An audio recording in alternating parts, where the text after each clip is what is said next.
mình chung khăn lao không hề nâng lên mong lạnh ở khăn tiền và bao bề kia lại mong ngại tên ta lối đi buồn là mong ngày lên xuống thiên lòng ra ta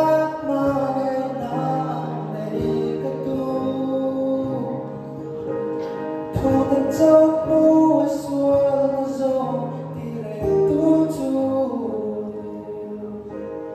cho tất cả bé đang buồn tình anh muốn mà che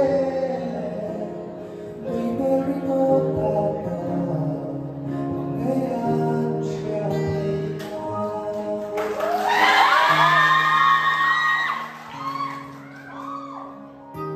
nhưng mà ngày xưa để không sao thiếu riêng đắng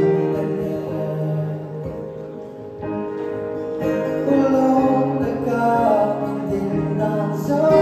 đi anh tô bao chua và đêm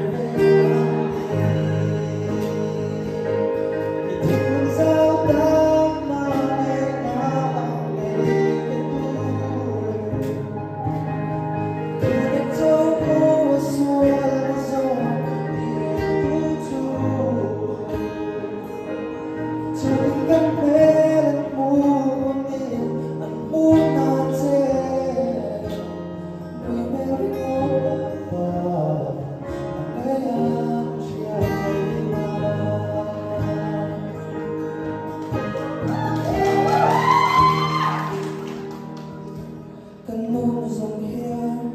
nhìn đến buông cho anh